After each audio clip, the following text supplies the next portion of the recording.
दोस्तों नमस्कार।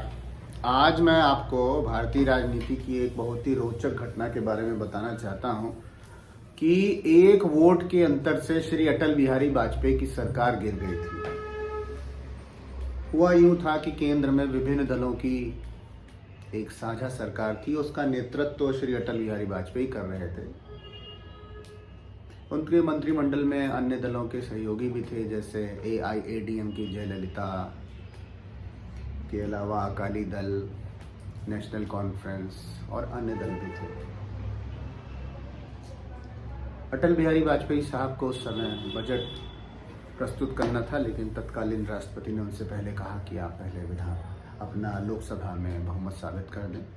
और उससे कुछ दिन पूर्व ही तमिलनाडु की मुख्यमंत्री सुश्री जयललिता दिल्ली आई और एक 5 सितारा होटल में रुकती हैं और कहती हैं कि वो वाजपेयी सरकार से समर्थन वापस लेने के लिए आई हुई।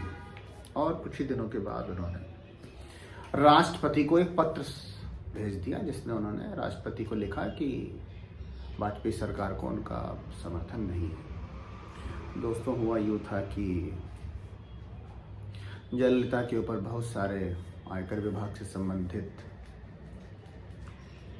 अभियोग दर्ज थे, जिसके लिए वो सरकार से कुछ राहत की मांग कर रही थी, लेकिन अटल बिहारी वाजपेयी जी ने इससे साफ इनकार कर दिया। और दूसरी उनकी मांग ये थी कि सुब्रमण्यम स्वामी को वित्त मंत्री बनाया जाए। अगर वित्त मंत्री नहीं बनाया जा सकता है तो उनको वाणिज्य मंत्री या राजस्व मंत्री ऐसा कोई मंत्रालय का स्वतंत्र प्रभार देते हुए काबीना मंत्री बनाया जाए, लेकिन वाजपेयी जी उसके लिए तैयार नहीं थे।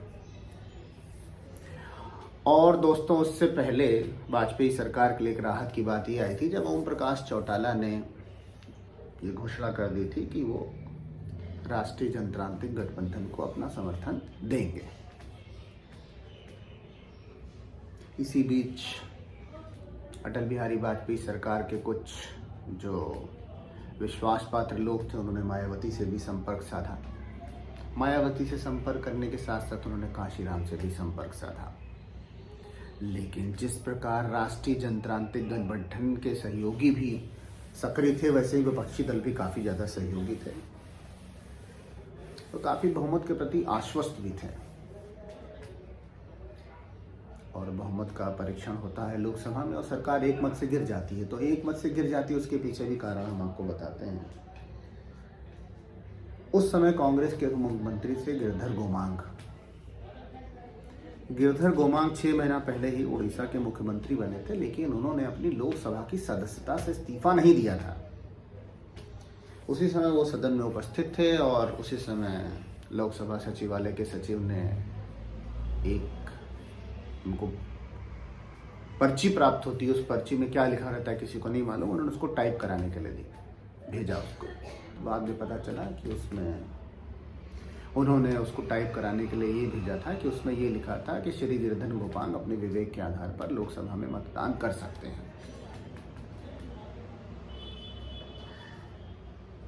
इधर काशीराम से बातचीत हो रही है, मायावती से बात हो रही है।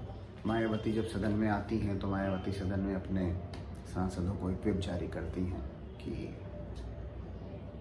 सब लोग लाल बटन दबाएं। हालांकि पहले ऐसा उन्होंने कोई संकेत नहीं दिया था कि वो सरकार का विरोध करेंगी या तटस्थ रहेंगी या सरकार का समर्थन करेंगी। लेकिन दोस्तों, वाजपेयी सरकार नेशनल कॉन्फ्रेंस, जो कि उस समय सरकार में साझेदार थी, उसके एक सदस्य सैफुद्दीन सोच के विरोध में मत डालने के कारण वाजपेयी सरकार लोकसभा में अपना बहुमत हासिल नहीं कर पाई थी। उसके पीछे भी एक कारण हम आपको बताते हैं क्या हुआ था। उसके पीछे एक मुख्य कारण ये था कि सरकार हर साल हज के लिए कुछ लोगों को भेजती है। तो उसमें से कुछ नाम सैफुद्दीन सोच ने भी दिए थे, जो कि बाद में जब फारूक अब्दुल्ला को पता चला तो उन्होंने अपने प्रभाव का इस्तेमाल करते हुए उनके नाम कटवा दिए।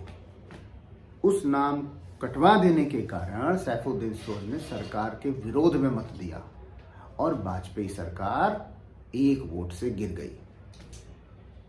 हालांकि वाजपेयी जी अपने बहुमत के प्रति काफ़ी आश्वस्त थे।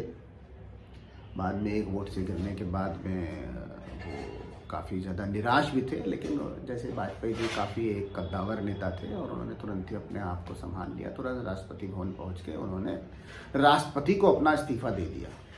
तो दोस्तों, भारतीय राजनीति के इतिहास में श्री अटल बिहारी वाजपेयी की जो सरकार थी वो सिर्फ एक वोट से गिर गई थी, और एक वोट से गिरने वाली वो स्वतंत्र भारत के इतिहास में पहली सरकार थी। धन्यवाद।